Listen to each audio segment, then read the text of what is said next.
Hey, it's Dark Matter.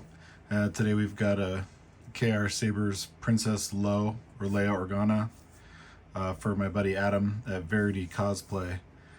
I'm just installing this for him. He's perfectly capable of doing this install, but I want to give him and the other guys at Veracity Labs plenty of time to make us more sabers that we love, like the mom and the upcoming ones. So doing this one for him. This is the KR Sabers, as I said, with the Goth Master Chassis. But before we look at that, let's just look at this, because that's with the mother of pearl and everything in there. Excuse me. It really is gorgeous on the button too. I especially like the machining inside there. And this isn't actually even attached. Just a slip fit right over the piece there. If I can't do this around the camera. There we go. Shtok connector there. A Shtok 10-pole switch pixel PCB there. Fully removable master chassis. We'll get to that in a sec. It really is gorgeous. It's a one-button saber. We'll open it up. Just unscrew the pommel. There's a little printed spacer that comes with the chassis. It's loose. I just left it sitting in there. It's fine.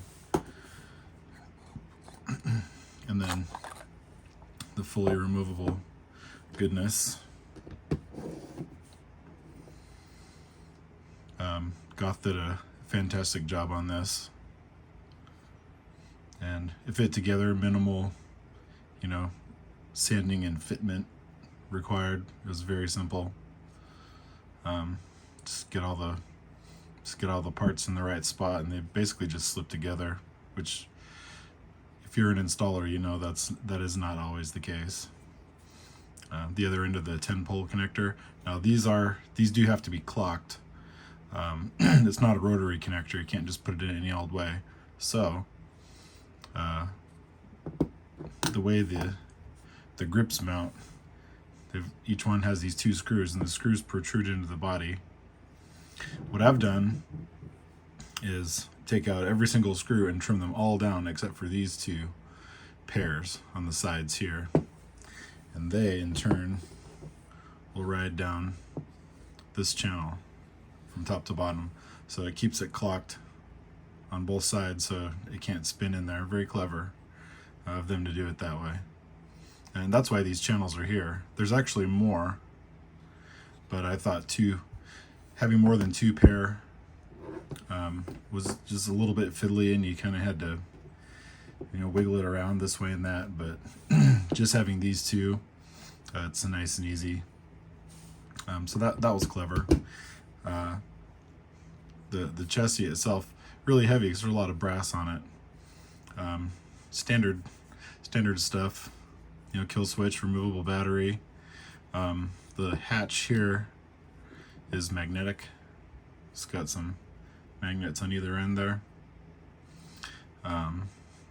It's very cram foo because you can see the battery takes up all the way to there, so you have to do all of your wiring down the sides in the little channels on the side there. Just make sure everything sits low enough for this to just magnet in place right over the top. Not the worst ever, but it's certainly a tight install. No room for any other goodies. And also there are, pop that back on, there are 3 neopixels, one under here, one underneath the crystal, and then one right up against the crystal. So multiple lighting is possible. I don't have a bunch of stuff on this, just the one sound bank, I believe, and the battery thing, just for testing. So obviously that's changeable. It's just a single blade of 3. There's 2 blades in the config. Help me, Obi-Wan Kenobi. You're my only hope. So the light overhead's extremely bright, but you can see there's 1, 2, 3. And it does have gesture ignition.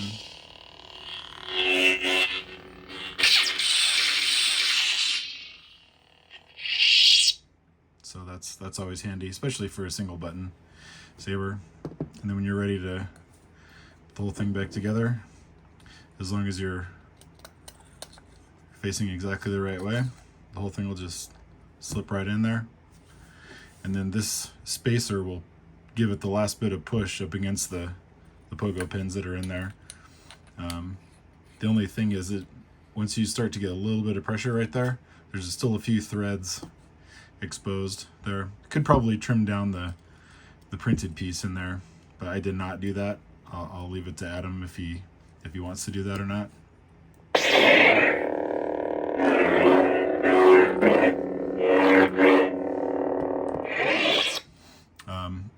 But at that point, I mean, I don't think you can't really even notice that unless you may have not have even noticed it until I mentioned it. So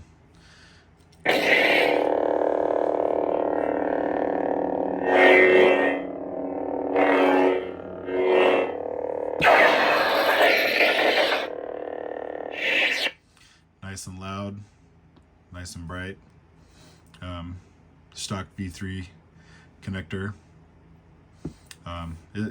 It's got all the goodies. I mean, all the brass on the chassis makes this pretty weighty, so which is nice because when you get your blade in there, it's not gonna be as, you know, tilted towards the front, like weight wise. Very beautiful. I wish I had one of these. I really do. But yeah, and the chassis though, let's just have another look at it, shall we? Because it's beautiful. It slides right out. No fuss, although it likes to roll away. Get back here.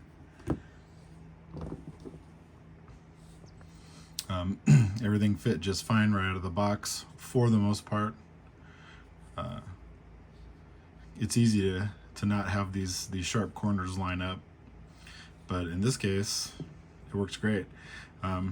Like I was saying, the only tricky part really was to get everything in here low enough to clear all this inside. I didn't have to sand on this or anything, and be able to just have the magnet pop back on. But it's great. So Adam, I hope that works for you. And thank you everyone else for watching.